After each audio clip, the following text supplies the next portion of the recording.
ವಿದ್ಯಾರ್ಥಿ ವೇತನ 2231 ವಿದ್ಯಾರ್ಥಿಗಳಿಗೆ 389 ಕೋಟಿ ರುಗಳ ಶೈಕ್ಷಣಿಕ ಸಾಲ ಮತ್ತು 18 ಲಕ್ಷ ವಿದ್ಯಾರ್ಥಿಗಳಿಗೆ 1273 ಕೋಟಿ ರುಗಳಷ್ಟು ಶುಲ್ಕ ಮರುಪಾವತಿ ಮಾಡಲಾಗಿದೆ.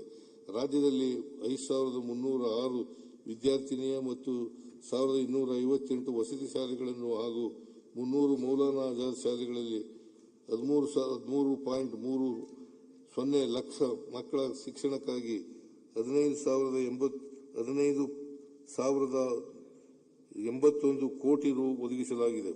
ಕೌಶಲ್ಯ ಮತ್ತು ಜೀವನೋಪಾಯಕ್ಕಾಗಿ ನೆರವು, ಸಬ್ಸಿಡಿ ಆಧಾರಿತ ಸಣ್ಣ ಉದ್ಯಮಗಳಿಂದ ಸುಸ್ಥಿರ ಆದಾಯ ಮೂಲಗಳನ್ನು ಸೃಜಿಸುವ ಉದ್ಯಮಶೀಲತೆಗೆ ಉತ್ತೇಜನ ಮತ್ತು ಆರ್ಥಿಕ ಸಬಲೀಕರಣಕ್ಕೆ ಆದ್ಯತೆ ನೀಡಲಾಗುವುದು.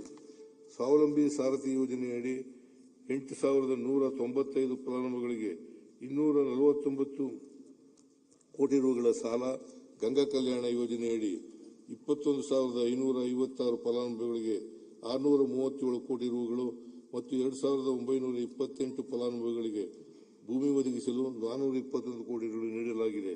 ಮೂಲಸೌಕರ್ಯ ಅಭಿವೃದ್ಧಿ, ಮೂಲಭೂತ ಸೌಲಭ್ಯಕ್ಕೆ ಒತ್ತು ನೀಡುವುದರ ಮೂಲಕ ಬಡಜನರ ಜೀವನ ಮಟ್ಟವನ್ನು ನಿವಾರಿಸುವ ಕಾರ್ಯಕ್ರಮಗಳು, ಪರಿಶಿಷ್ಟ ಜಾತಿ ಮತ್ತು ಪರಿಶಿಷ್ಟ ಪಂಗಡದ ಜನರು ಹೆಚ್ಚಿನ ಸಂಖ್ಯೆಯಲ್ಲಿ ವಾಸಿಸುವ ಕಾಲೋನಿಗಳಲ್ಲಿ ಅಗತ್ಯ ಮೂಲಭೂತ ಸೌಕರ್ಯಕ್ಕೆ ಅಭಿವೃದ್ಧಿಗೆ 1,332 ಕೋಟಿ ರುಗಳನ್ನು ವೆಚ್ಚ ಮಾಡಲಾಗಿದೆ.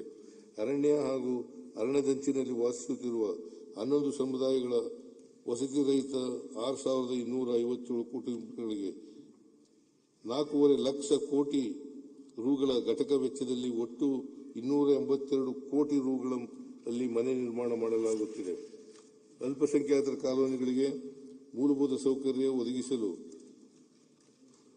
1,635 ಕೋಟಿ ರುಗಳ ವೆಚ್ಚದಲ್ಲಿ 3,662 ಕಾಮಗಾರಿಗಳನ್ನು ಅನುಮೋದಿಸಲಾಗಿದೆ. ಸಮಾಜ ಕಲ್ಯಾಣ, ಪರಿಶಿಷ್ಟ ಪಂಗಡ, ಹಿಂದುಳಿದ ವರ್ಗ ಮತ್ತು ಅಲ್ಪಸಂಖ್ಯಾತರ ಇಲಾಖೆಗಳಲ್ಲಿ 1,650 ಸಮುದಾಯ ಭವನ, ವಾಲ್ಮೀಕಿ ಭವನ, ಶಾದಿ ಮಹಲ್ಗಳ ನಿರ್ಮಾಣಕ್ಕಾಗಿ 822 ಕೋಟಿ ರುಗಳ ಮಂಜೂರು ಮಾಡಿ 732 ಕೋಟಿ ರುಗಳನ್ನು ವೆಚ್ಚ ಮಾಡಲಾಗಿದೆ.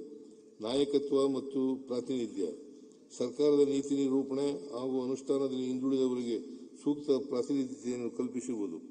ಒಟ್ಟು 26,821 ವಿದ್ಯಾರ್ಥಿಗಳಿಗೆ ಸರ್ಕಾರಿ ಉದ್ಯೋಗ, ಸ್ಪರ್ಧಾತ್ಮಕ ಪರೀಕ್ಷೆ ಹಾಗೂ ಕೌಶಲ್ಯಾಭಿವೃದ್ಧಿಗೆ ತರಬೇತಿಯನ್ನು ನೀಡಲು 841 ಕೋಟಿ ರುಗಳ ವೆಚ್ಚ ಮಾಡಲಾಗಿದೆ.